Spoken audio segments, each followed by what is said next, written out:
同样是经典抗战剧，为何《亮剑》碾压《雪豹》？首先从细节上就可以看出明显的差距。《亮剑》给人的第一感觉就是脏，不管是主角还是配角，领子上都有这种陈年泥垢，衣服没有一件干净整洁的。因为抗日时期，即便是八路军主力，也没办法做到每个士兵都能有合适的军装，而且艰苦作战时更不会有时间去清洗衣服，所以衣服都该是皱巴巴的。就算是高级军官也不例外，衣服鞋子都是脏兮兮的。除了旅长这件不知道去哪儿电信诈骗来的皮大衣，其他老总的军装都是差不多的。而反观雪豹这边，衣服通通都是崭新的，脸上也是白白净净。这你要不说去打仗，我都以为你要去演偶像剧。但要说武器，雪豹这就更加离谱。但凡读过一点历史都知道，抗战时期我们的武器是相当落后，许多士兵连把汉阳造都分不到。轻机枪全团不到10挺，重机枪1挺都没有，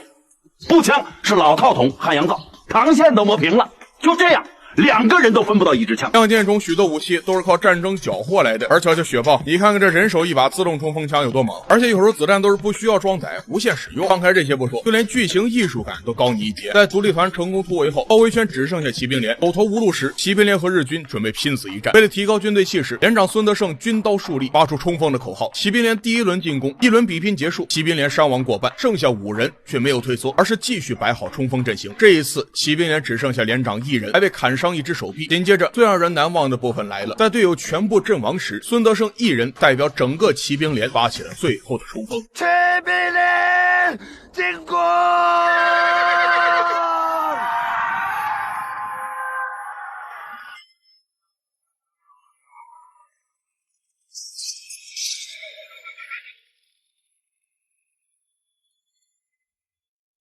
最后日本大佐要求厚葬骑兵连士兵。避難攻撃では構造し、体中は全てよしだ。这里不只表现了我们的亮剑精神，还得到了对手的尊重，并且说明了日军形象并不是和以往电视剧里面像猪一样。相信看过亮剑的朋友，在20年内都很难忘记这个片段，这也是现在抗日片都比不过亮剑的原因。人尽皆知，亮剑在拍到1955年李云龙被授予少将就匆忙结束，后面因为剧情内容太过敏感，导致不能播放出来。如果照着电视剧接下来的剧情走向，李云龙和孔杰还有丁伟在南京军事学院完成学业后，就都回到了各自的部队。依照3人的战功与学院中学习的军事理论，3人会在部队中更加受上级重用。而在原著中的故事情节却并非如此。作为西北实力最为突出的丁伟，在赶往学院学习之前，他指挥的军队隶属4野，就驻防在东北。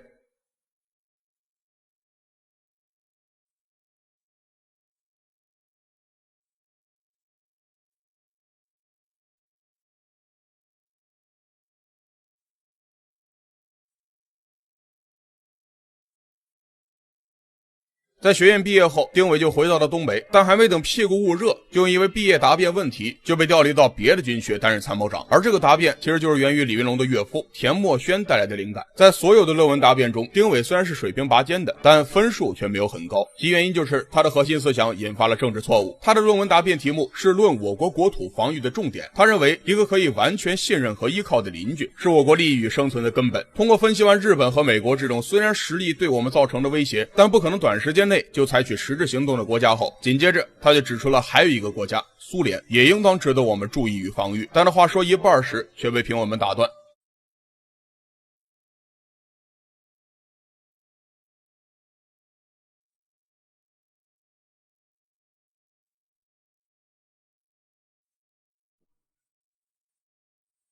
虽然丁伟声明了自己只是单纯的分析军事观点，但却还是触碰了我国和苏联的友好关系底线。而他的这篇论文其实真正的思想来源是田默轩。有一回他去李云龙家做客吃饭时，聊天时就与田默轩讨论到军事方面的话题。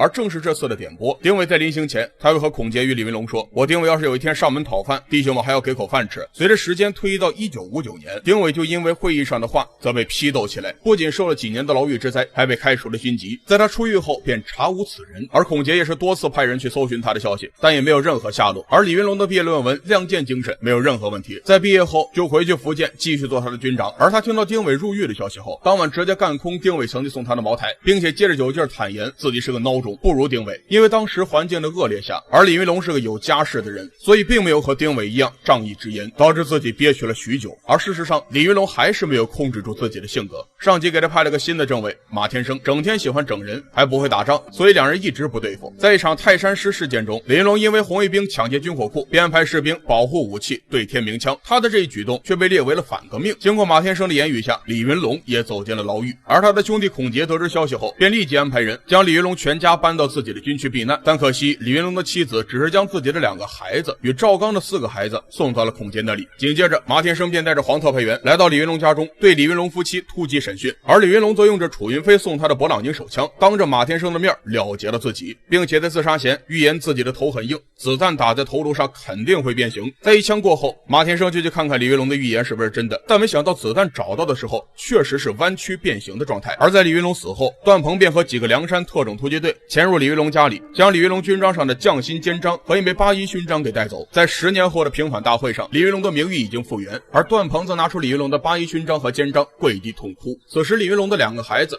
与赵刚的6个孩子也已长大成人，都跪在李云龙生前的祝贺中，后院的院墙前哭成了个孩子。而李云龙3兄弟中的孔杰虽然也是刚正不阿的人，但却并没有意气用事，为将李云龙和赵刚的6个孩子长大，一直安稳的在岗位中工作着。而这次平反之后，孔杰也算是如释重负了，因为他抚养的6个孩子都已成才，6个当中最低的一个职位都是上校。1968年，楚云飞在金门得知李云龙去世后，用广播高调的悼念了李云龙，回忆诉说着李云龙一生的战功。晚年的楚云飞也是一名富商，在改革开放后便托人买下来李云龙的故居。到了1969年的珍宝岛之战，这次的北方边境的爆发也印证了丁伟的那句话。